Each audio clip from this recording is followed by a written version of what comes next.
welcome to Use It or Lose It, where I help you keep food out of the landfill and get every penny out of your food dollar.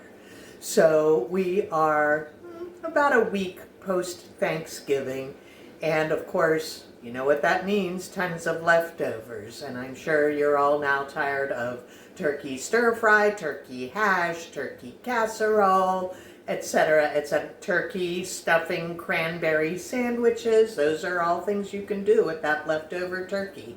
Me, I managed to grab the carcass of the turkey. My brother smoked it. If you haven't had smoked turkey, you're really missing out on something great. But what's even greater is I made turkey stock using all of the vegetable scraps from the meal prep plus that smoked turkey carcass, and I now have a delicious smoked turkey stock that I am going to use, for example, to make a soup with white beans, kielbasa, and kale. And I can't wait because it's going to be great. It would also be good for any soup recipes you have that call for ham or any kind of smoked meat. Absolutely delicious. It came out perfect. But what's another thing you don't think about as being a leftover from all that meal prep? Fresh herbs. So if you were preparing recipes with fresh herbs, chances are pretty good you're going to have a lot left over, particularly parsley, maybe rosemary, maybe sage, etc. So my sister-in-law gifted me all of the herb leftovers because they were going away for a few days after the holiday, and they probably wouldn't make it until they came back. And so what's something you can do with fresh herbs that maybe are a little past their prime, but you don't want to give up on them? Pesto. Pesto is not just for basil. You can use cilantro, you can use parsley, sage, rosemary, and thyme.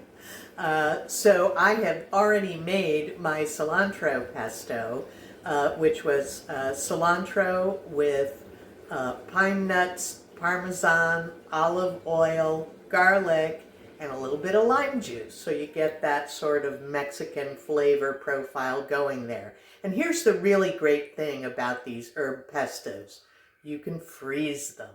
So if you're not quite sure what you want to do with it, you can defer that decision a little bit. Just put it in an ice cube tray. It comes out in 1 tablespoon blocks.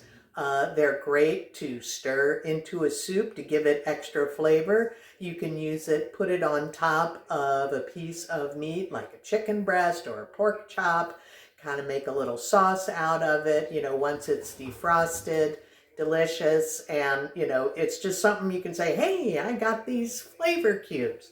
But what came out really great and what inspired me to make a video about it was I had not enough sage and rosemary to make their own pesto. And so I did a combination of rosemary and sage to about a 1/2 cup, and then a 1/2 cup of parsley, to which I then added a tablespoon of minced garlic, a 1/4 cup of olive oil, a 1/3 cup of toasted pine nuts. You can substitute any nuts. If you don't want to take a second mortgage on your home to buy pine nuts, you can use walnuts, almonds. I don't know about pecans, but it's similar flavor to walnuts. But any kind, I don't recommend cashews or peanuts. That would just be weird. But, those kind of tree nuts are appropriate for this. So you throw, 1/3 cup of nuts. So you throw that all in. I used my Magic Bullet. You can use a blender or a food processor, but the Magic Bullet was the perfect size. And you just grind that stuff up into a paste. Here's what it looks like, the finished product. I tasted it, and it is amazing. It's not one particular herb flavor. It's just this wonderful herbaceous combination of flavors. A little bit of garlic. it's in a paste form. You can also use these pesto cubes on pasta or zoodles to make a nice little enrobing sauce. You can throw it in with tomato sauce to make it a mashup of tomato and pesto sauce, but with these different flavors. And especially this mixed herb one would be really great in that format.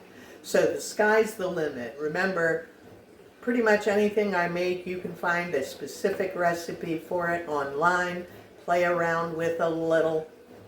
With that leftover parsley, you can also make a chimichurri, which is a classic Latin flavoring. It's basically parsley pesto, and that is another great thing. You can use that in your Mexican dishes, like on tacos or burgers, that sort of thing. So I just had to share it with you because it just tasted so darn good when I was done. Sorry you didn't get to see it being made in the process, but as I said, you can see this finished product here. Yum! I can't wait to try it out on something else. So that's it for today, and I'll see you next time. Bye!